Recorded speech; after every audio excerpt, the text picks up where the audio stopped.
এই যে মেশিনটা দেখছো সুরেশের হাতে, এটা কিসের মেশিন চলো তোমাদের সাথে এটাই শেয়ার করা যাক। আগের দিনকে অর্ডার করেছিল এই বাইক সার্ভিস করার জন্য এই মেশিনটা। হ্যালো গাইস এভরিওয়ান, আসসালামু আলাইকুম। সকাল সকাল ঘুমির থেকে ওঠার পরে একটু বেরাস করছিলাম এখানে, আর যেহেতু গাছে অনেকগুলো পেয়ারা ছিল ওই জন্য গাছতলায় চলে আসলাম পেয়ারা পাড়ার জন্য।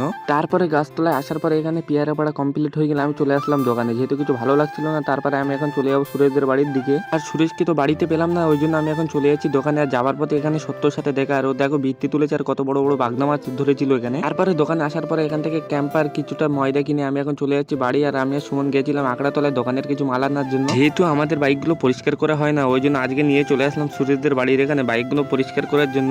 আর এই যে আমার হাতে মেশিনটা দেখছো, এই মেশিনটাই সুরেশ অর্ডার দিয়েছিল আগের দিনকে সার্ভিস করার জন্য। আর এই ধরনের মেশিন যদি তোমাদের লাগে তাহলে অবশ্যই সুরেশের সাথে যোগাযোগ করতে হবে, তাহলে পেয়ে যাবে তোমরা মেশিনটা। এই মেশিনটা কিন্তু অনলাইনে অ্যাভেলেবেল আছে, অনলাইনে অর্ডার করলে অবশ্যই পেয়ে যাবে। আর দেখো এখানে সুরেশ কত সুন্দর করে বাইকগুলো সার্ভিস করছিল। তোমাদের সাথে তো একটা কথা বলাই হয়নি, তোমরা হচ্ছে আমাকে চ্যালেঞ্জ দিতে পারো, কিন্তু ফলো করে চ্যালেঞ্জ করতে হবে। যেকোনো একজনের আমি চ্যালেঞ্জটা অ্যাকসেপ্ট, তোমরা যেকোনো ধরনের চ্যালেঞ্জ করতে পারো, কিন্তু অবশ্যই তোমরা পেজটা ফলো করতে হবে। ফলো না করলে কিন্তু আমি চ্যালেঞ্জটা অ্যাকসেপ্ট করতে পারবো না। আজকের দিনে ঠান্ডা ঠান্ডা ওয়েদারটা কিন্তু খুবই ভালো, ওই জন্য আমি আর আরবিলায় চলে এসেছিলাম রাতের বেলা এখানে মাছ ধরার জন্য। কোথায় এসেছি চলো এটাই বলাই। আমরা এসেছিলাম খালে, আর এখানে প্রথম খাওয়ান ফেলার পরে দেখো একটা বড় একটা পোনা মাছ উঠেছিল, আর বেশ কিছু চিংড়ি মাছও উঠেছিল এখানে। এই যে পোনা মাছগুলো দেখতে পাচ্ছ একটা একটা ওয়েট কমসে কম 600 গ্রাম করে হয়েছে। এতটা পরিমাণে খাদ্য খাচ্ছে ধারণার বাইরে। যেহেতু জামা প্যান্ট সব নোংরা হয়ে যাচ্ছিল ওই জন্য আরবিল ভাই এখানে গেঞ্জি খুলে আর গামছা পরে জাল ফেলছিল এখানে। লাস্ট খাওয়ানে দেখো এখানে প্রচুর চিংড়ি মাছ উঠেছিল এখানে, বড় বড় সব। কতটা মাছ ধরেছিলাম এটাই বলা যাক, প্রায় 1 কেজির কাছাকাছি মাছ ধরেছিলাম,